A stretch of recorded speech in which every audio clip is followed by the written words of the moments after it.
Neon Valley never truly slept. Beer halls glowed like lanterns in the dark. Bottle stores lined the streets like shrines to temptation. Taxi drivers argued under blinking traffic lights. And somewhere between the bass of rumba music and the hiss of opening beer bottles, she would appear. Peggy was unlike any woman the city had ever known. She seemed carved from midnight itself. Smooth, dark skin that shimmered faintly beneath neon light, long hair that moved even when there was no wind, and eyes that reflected colors no one could name. Her smile wasn't just inviting, it was hypnotic, the kind that made a man feel chosen. She wore a red dress that never wrinkled, high heels that made no sound when she walked, and no one ever saw her arrive. She simply wasn't there. The first time it happened, people thought it was coincidence. A man named Ali left a beer hall boasting loudly that he had found the Queen of the Night. Witnesses saw him walking hand in hand with Peggy, laughing as though they had known each other for years. By morning, he was discovered asleep in the old granite cemetery, lying flat across a grave covered in dew. His clothes were dry, but his skin was ice cold. And beneath him was a tombstone glowing faintly in the sunrise. Peggy. No dates, no family name, just that. He remembered nothing after her smile widened. Then it happened again and again. Every man who left with her would wake up on that same grave. Some swore they had entered a luxurious apartment filled with velvet curtains and golden mirrors.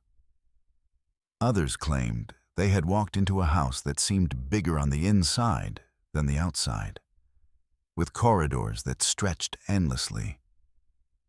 But morning always found them in the cemetery. Rumors grew teeth. Old storytellers claimed Peggy was not just a ghost, but a spirit born from the city itself. They said Neon Valley fed on broken promises, hidden violence, and unspoken guilt. Peggy was its collector. Some insisted she had once been human, a woman wronged, betrayed, silenced, killed by a man who believed the night would keep his secret. The city, angry at the injustice, refused to let her rest. Instead, it transformed her. She became something older than revenge. She became a mirror. Men who disrespected women saw her most clearly. Men who lied felt her hand slip into theirs.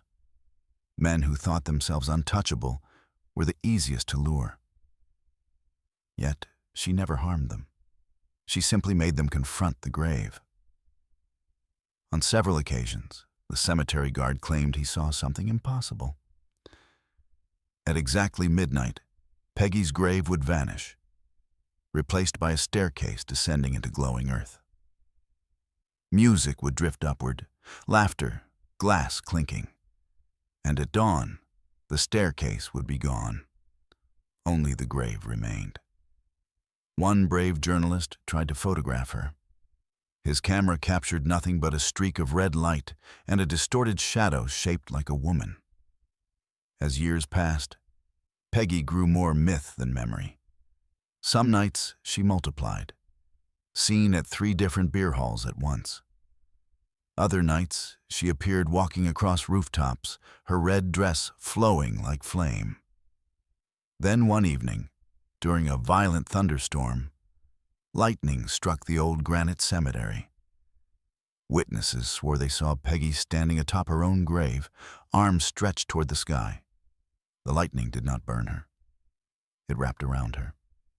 The next morning, the grave was gone. No stone, no name, just smooth earth. From that night forward, men no longer woke in cemeteries. Peggy disappeared from Neon Valley as mysteriously as she had come. But sometimes, when the beer halls grow loud and laughter turns reckless, a red reflection flickers in dark windows. And men who catch a glimpse of it suddenly decide to go home early. Because in Neon Valley, the night remembers. And Peggy may simply be waiting for the city to need her again.